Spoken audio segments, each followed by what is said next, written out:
here. I could recognize so many people on this call. So we're just going to dive straight into it. And many people know me. If you don't, my name is Mary Roberts. I started my cybersecurity journey in Nigeria, and I started as a security engineer, even when security engineering was not a thing, right? And then I worked briefly in the banking sector, specifically Union Bank. And before I went back to the streets and came to the United States, I currently hold the position of the global head of security and privacy assurance and Discover XM at Qualtrics. Now, Qualtrics is an organization that is into customer experience management or employee experience management. So if you filled some surveys, many hospitality businesses, many businesses use Qualtrics to get feedback from both their customers. So moving on, right? Without a doubt, without an iota of doubt, I think that I believe, not think, that ISAN is doing a great job in our community, as information sharing and intelligence has proven to be one very key factor in accelerating one another's journey. I hear doctors talking about what's going on in the industry. I hear him talking about, and I hear other people contributing to what is going on in the industry. So in being able to accelerate one another's journey and in this security, intelligence is very, very key. I don't know which of my screen you're seeing now, so I myself am getting confused, but are you seeing the one that says purpose information sharing? That's correct. That's one we're seeing. Now, are you seeing the one that says what is the goal of security program? That's correct. So okay. All right. So I'll go back a little bit. So I think that many of us, our face will lighten up when we are on the journey and Google suddenly pops up and tells us that we have like 10 minutes or 15 minutes shorter route to our destination. Or when we see an item that we want to buy at, say, 20% discount or 50,000 less, I'm sure that we are going to get excited, right? So I think ISAN is doing a great job of putting that together for us, especially in a country where we don't really have strong laws backing cybersecurity. So we're going to make this a little bit interactive. Please use your chat box. I want to know, what is the goal of the security program? We all as cybersecurity professional in our home field, whether we're into coordinate security assurance, security operations, or we aspire to be the one that is in charge of the program. In your own context, use the chat box. It's everybody's business here. Like Doctor said, it's everybody's business. So what do you think the purpose of a security program should be? Or what is the goal of your own security program? I'm monitoring the chat box. I haven't seen anything. Did we just come back from lunch? Just kidding.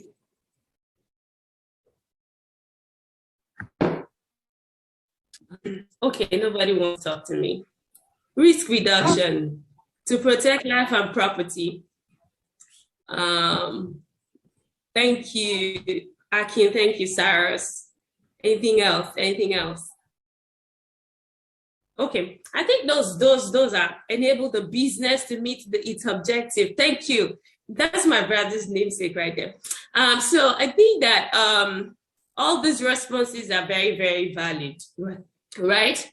And in building a successful security program, there is actually need for you to have your mission statement.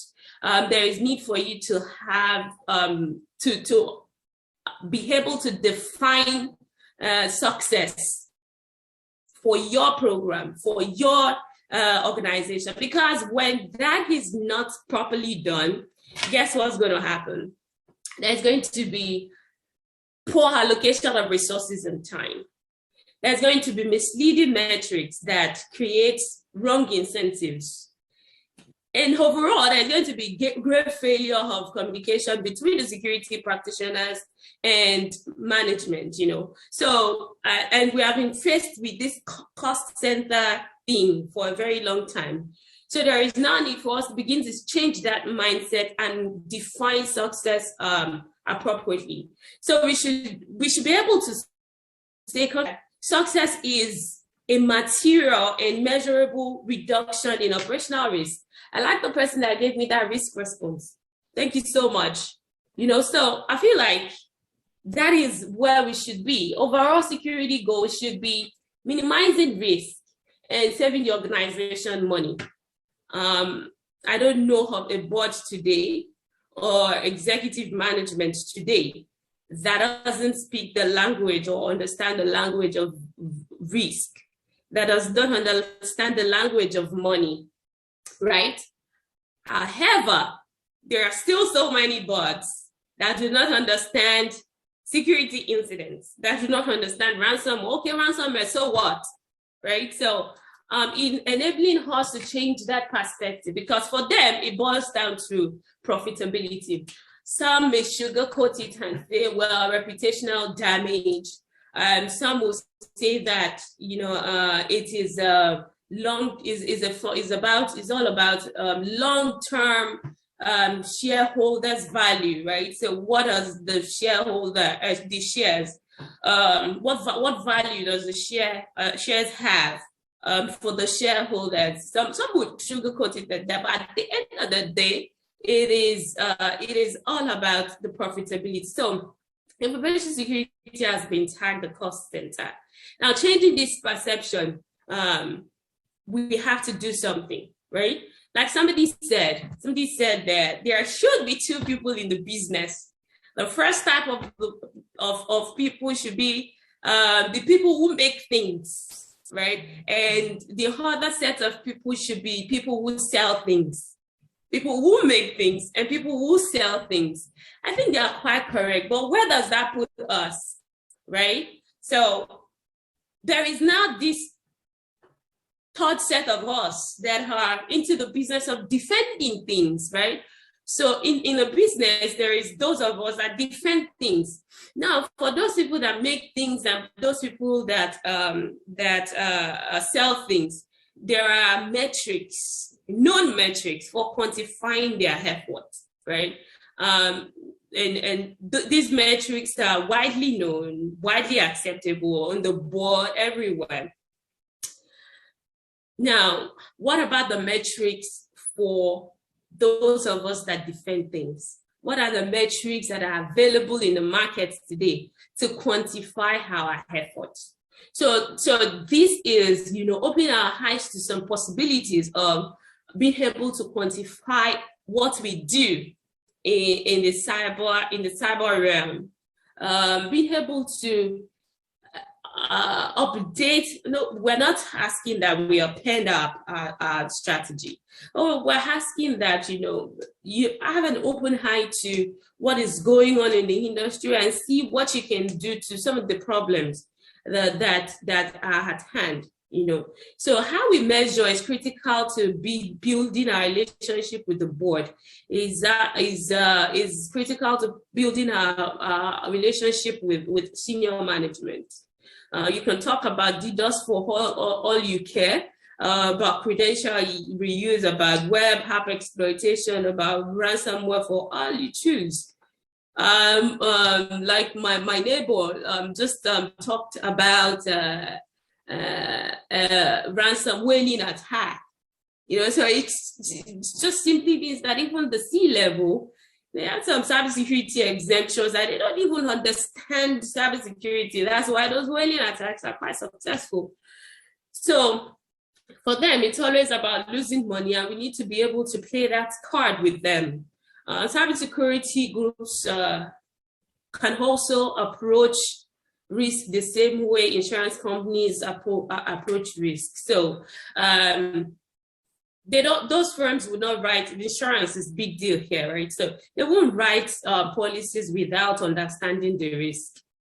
Even the cybersecurity policies that they write, they wouldn't write it without understanding the risk. They will use actuarial table to underwrite life insurance, to underwrite property insurance, to underwrite all the policies that they sell.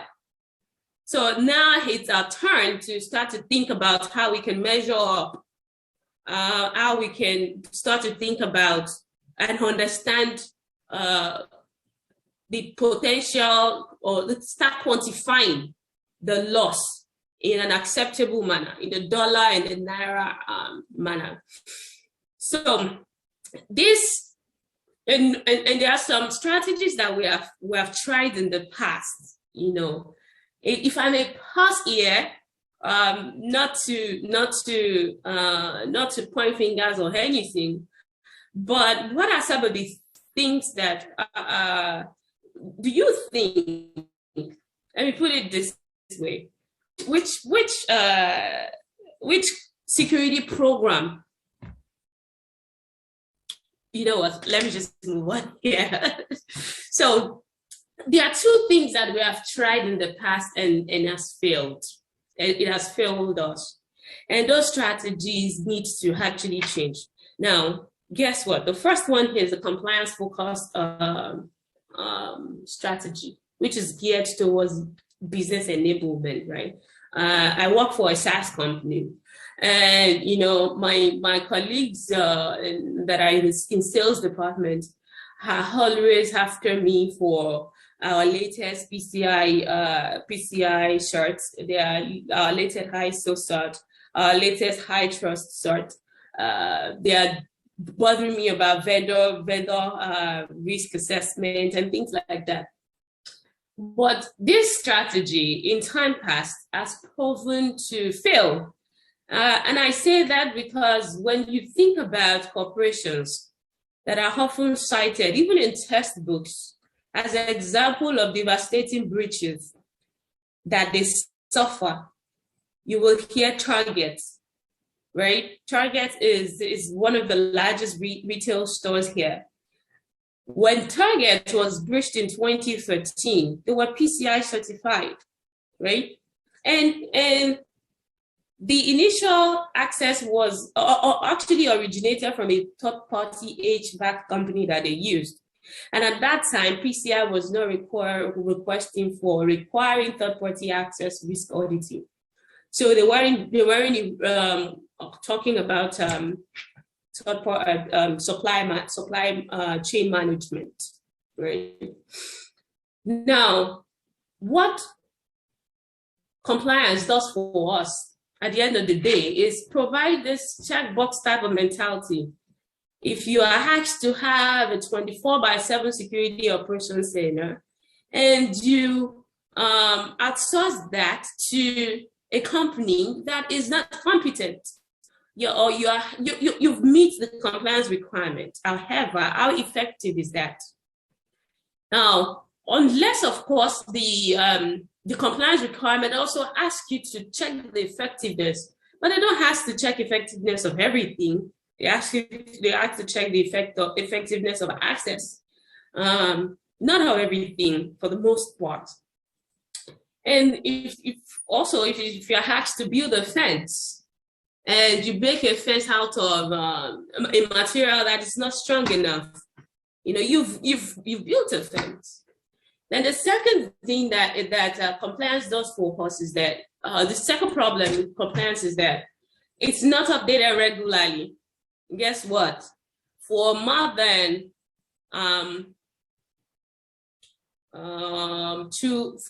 for about 7 years now, after 7 years, ISO just came out with their updated ISO 27001/2 update this year, 2022.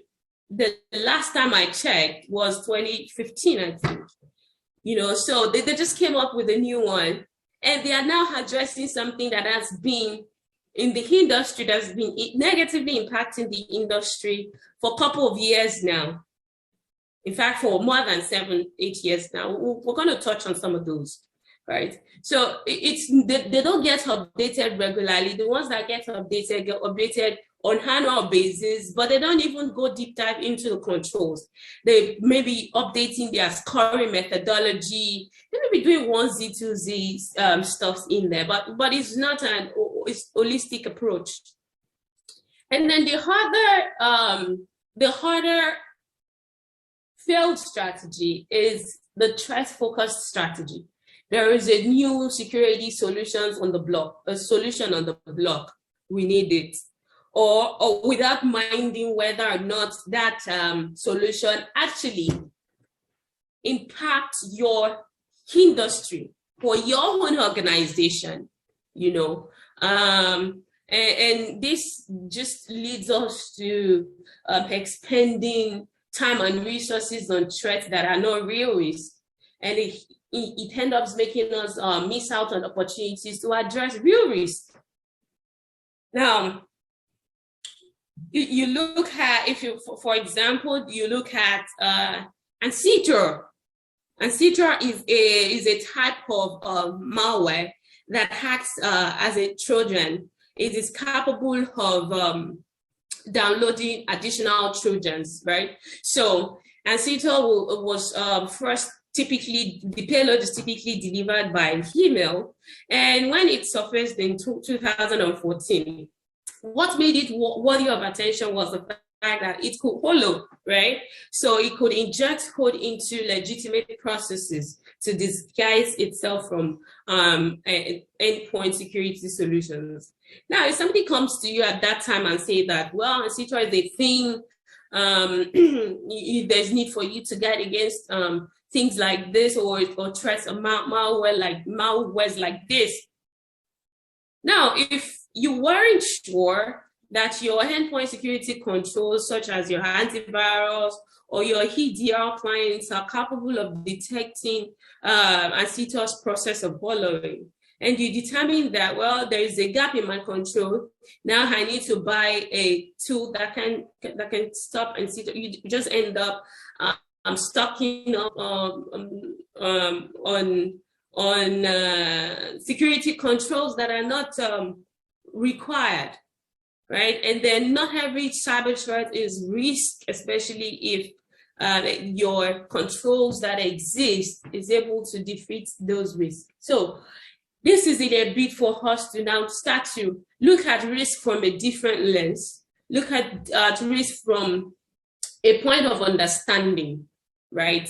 And what helps with that understanding is our knowledge of, or our knowledge, I should say, of what is going on in our own specific environment, right? Thankfully, most of us are in the financial institution, so it's easier, right? So, but in this part where we have healthcare people collaborating with financial institutions, with manufacturers, with ICS and SCADA systems, you know, what is specifically happening in one industry may not affect another industry. And then the security controls that Bank A has may differ from the one that Bank B has. And then when we look at those security controls as well, in some cases, they have other capabilities. So because there are different controls, I remember that back in the days when I used to deploy Forescout in Nigeria, right? Forescout has a light DLP, feature, right? So if, for example, you are using Forescout for the basic NAC function, and by all means, it is functioning as it should, and then there is a need for you to have DLP, maybe on some critical servers only, or there isn't enough budget to even cover that the DLP solution at the time. If you look internally and you have Forescout, Yeah, the ability to be able to say, okay, these are my critical servers that I have critical critical data assets on, and as a stopgap to when I get a robust DLP that can do data classification and all, I am saying that I'm using Forescout as a stopgap to do that DLP thing at this point in time. So we're encouraging us to look internally, and it's hit him here, so I'm getting buzzed by sales. So it behoves on us to now begin to look internally, look at what we have in place. Now, there are 3 steps to a risk-driven cybersecurity, like I would say it. And if you've not read this book, there's a book by Rich and Hubbard. It's called How to Measure Anything in Cybersecurity. How to measure anything in cybersecurity. It's definitely a must look at. It's based on the FAIR approach. Now, so in moving forward, it's you understanding the security controls that you have in place, is us understanding the gaps that may exist in those controls. And maybe it's just the configuration change that we need. Maybe it's our development team that needs to build an API to integrate something to another to make it even more effective, So it's also understanding the security gaps. And in this case, Symbol is very powerful, right? So we're looking at risk from a context of possibility that an event will eventually lead to reduced company profitability. And if we're looking at it from that perspective, we will make every of our decisions by answering simple questions such as, if we take no action, what is at risk? What are we going to lose? If we take action, how much are we saving? And what is the cost of our action?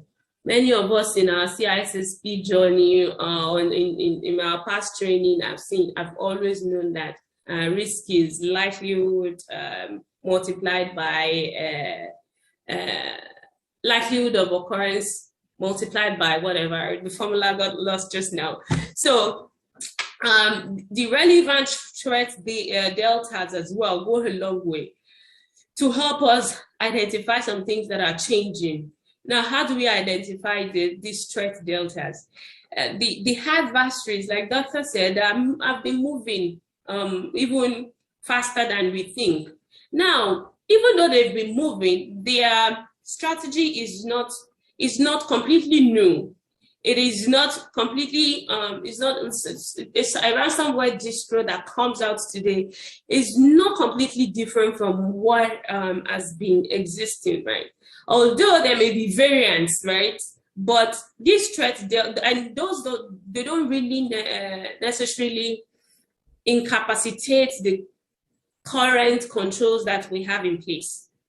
So there is need for us to pause and take the relevant threat data and identify those and come back home and understand the security control gaps that we have and use that to calculate probabilities and quantities. Now we've been dealing with possibilities as opposed to dealing with actual probability. Is this possible? Is that possible? And we don't get to the point of being able to quantify unless we get to a point of looking at the probabilities. And we can look at those in different from different perspective, but simple perspective. Now, if you've not heard of a joke about a statistician who wants to cross a river and he was told that the average height, he almost drowned when he was told that the average depth rather of the river he was about to cross is 3 foot. And right in the middle, he found out that he got into a 7 foot debt. He got a 7-foot debt. Right? Were he not a great swimmer, he would have. He almost actually drowned. So it's just a joke, but it gives you. It helps us know that average is no longer enough. Now, this was something that I came across as from that book about accelerating anything that you can quantifying anything in information security. Now, it goes to tell us that average is no longer enough. We can't take average and have accuracy, no. But we have to consider not only the average, but also consider the minimums and the maximums. And this has actually been made very easy. And looking at these 4 steps that we have here, security intelligence is very important. Now, intelligence is what made, going back to my first example of first point, intelligence is what made Google tell you that there is 15 minutes shorter distance and shorter route to your destination. It is what made you see that, well, it makes sense, or think that it makes sense to go by that item at 20% lower than you should be able to, than the price you were getting before. So we are defining cyber threats. We're approaching through these 4 processes. We are using threat intelligence to allow us. Now, if you look at threat maps, FireEye has their threat maps. Checkpoint has those OEMs all have their threat maps, right? But there isn't much that you can make of those. Right? There are some other ways of getting threat intelligence, and we'll get to that in a bit. Now, I think we're about 30 minutes into the session already, 28 minutes into the session, and my understanding is that we only have 30 minutes, so I'm going to try to speed up a little bit more. So we're looking at this from our perspective. We're defining our cyber threat categories. We're identifying the changes. They are not quite big, and we're using our estimators. We're training ourselves to be able to estimate on the upper bounds and the lower bounds, and running Monte Carlo simulation at every point in time. And we can use that to actually reduce our input to produce new monetary estates. Now, how about we get, and this is based on FAIR methodology or FAIR model. And how about we get and before I even talk about that, the largest order is to implement implementing this quantitative risk model is internal acceptance. Now we're moving from the traffic light type of thing, green, low, medium, high. We're moving to the point of quantifying. Now there is need for us. I see many organizations today putting up risk and resilience team. Now, there are 1 or 2 hires there, but those 1 or 2 hires is somebody that is trained enough. 2 people you need, somebody that understands the threat landscape and somebody that is trained enough to do proper export. So I have a little one here that has bright idea. Please.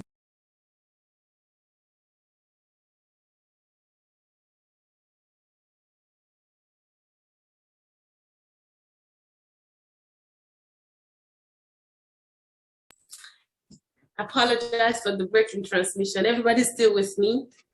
Yes, yes, yes. I didn't get a yes.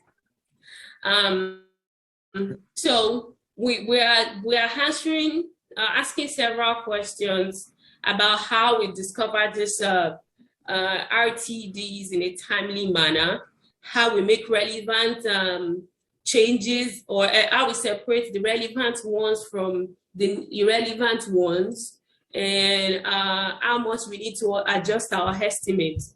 Now, when in adjusting our estimates to reflect our security controls and postures, we can get some some questions like, well, we have endpoint security. We just approved a budget for what is the latest tool that you said you have. There's NAG, there's SIEM, there's APT. What all this? And why are we still having these problems?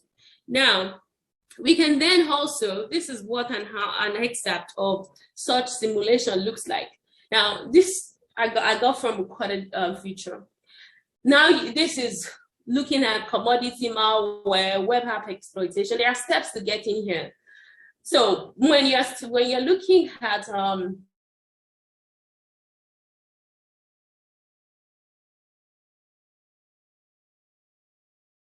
minimums, right? So it's stemming from, if somebody, I'm looking at the lows now. So somebody came to the office one day and said that, well, they're trying to access their school project on their computer, but they are not able to access it, and this thing is asking for ransom. And that's the minimum, because that person is aware enough to come to us, and then we pretty much collected the computer, and just somebody spending some time to wipe the computer and reprovision it for that individual. That less than $1,000, $250, $500. Or the maximums here, where critical file systems are being attacked, like what happened here sometime last year with Columbia Power pipeline that sends passes fuel from New York to Texas, or Texas to New York. I'm very sure that they paid the ransom. It affected us a little before, I think for the period of about 3 to 5 days, where we had to buy gas at a very exorbitant rate. Now we're looking at those maximums where, you know, we will have massive ransomware attack as well, where we're looking at the scale of, well, it's not so much of what we actually pay in ransom right now, but also how much are we paying in fines, you know, in lawsuits and things like that, in breach, you know. So those amounts put together, we're looking at $7 million or $8 million. And we're just probably just going to look at, well, what is our deductible for our insurance? So the deductible for our insurance is $1 million. It just makes sense to go with settling with our deductible, which is, well, whatever it is, the most we get to lose is $1 million. So when we present our case in a quantitative manner, questions like what do the existing controls and the people that we have invested in, what impacts do those make? And then we can also adjust to say, oh, well, if we didn't have these people, we didn't have these controls, this is what it's going to look like. And then we're going to have, we will now start to have significant and specific conversation around, okay, what the subject around the subject of loss, you know, because when we make those difference, we definitely get our output to reflect higher numbers. And in wrapping up, I think I've taken so much of your time. We looked at the purpose of our information security program, some field strategy, speaking the language of the business, and, you know, quantifying threat intelligence, and to a point where, you know, it's acceptable. Now, this is new. Okay, if you haven't seen the ISO 27002, they are talking about threat intelligence. That's the first change that they made. That first significant controls that I know that they introduced is threat intelligence. So they are asking us to put a strategy in place to. This is the control information relating to information security threats should be collected and analyzed to produce threat intelligence. So, and they say for implementation, your threat intelligence should be strategic, it should be tactical and operational. So you are looking at the indicators of attack, indicators of compromise. And I just put this up here as some of our data source for threat intelligence idea. You need to have